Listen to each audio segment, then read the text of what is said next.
কুরআনে বর্ণিত এমন এক রমণী যার অর্ধেক জিন অর্ধেক মানুষ, ইতিহাসের সবচেয়ে রহস্যময় রমণী রানী বিলকিস। তিনি ছিলেন হযরত সুলাইমান এর স্ত্রী।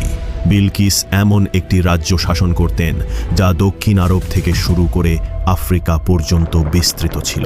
তার সম্পর্কে কিছু অবিশ্বাস্য তথ্য আছে যা আপনার জানা উচিত। যেহেতু কিছু ইতিহাসবিদ দাবি করেছেন যে তিনি অর্ধেক মানুষ এবং অর্ধেক জিন ছিলেন, তাহলে প্রশ্ন, জিনদের রাজা নবী সুলেমান কি মানুষ হয়ে সত্যিই কোনো জিনকে বিয়ে করতে পারেন? ইসলামী ইতিহাস এ সম্পর্কে কি বলে? এই ঘটনা শুরু হয়েছিল একটি ছোট্ট পাখির মাধ্যমে। কুরআনে যার নাম হুদহুদ বলা হয়েছে। হুদহুদ যে মানুষদের কথা বুঝতে পারত এবং নবী সুলেমানের এক বিশ্বস্ত গোয়েন্দা ছিল এবং দূর দেশ থেকে গুরুত্বপূর্ণ রাজনৈতিক সংবাদ নিয়ে আসত। আপনি যদি প্রস্তুত থাকেন, চলুন পুরো ঘটনা বিস্তারিত জানি।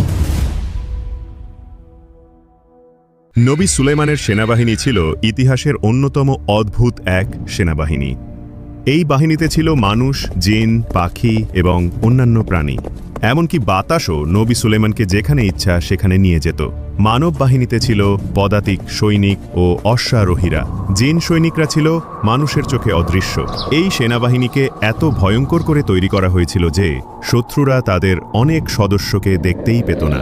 কিছু পাখি ও প্রাণীও সেনাবাহিনীতে যোগ দিয়েছিল। সিংহ ছিল প্রাণীবাহিনীর নেতা, তারপর ছিল বাঘ। পাখি বাহিনীতে ছিল অনেক বাজ পাখি ও শিকারী পাখি। হুদহুদ পাখিটি ছিল গোয়েন্দা বিভাগের দায়িত্বে। এই হুদহুদের দায়িত্ব ছিল অনেক দূরে উড়ে গিয়ে শত্রুপক্ষের ওপর নজরদারি করা। সে সবকিছু পর্যবেক্ষণ করত এবং শিখে নিত, তারপর ফিরে এসে প্রতিবেদন দিত। হুদহুদের ভূমিকা ছিল অত্যন্ত সংবেদনশীল এবং গুরুত্বপূর্ণ।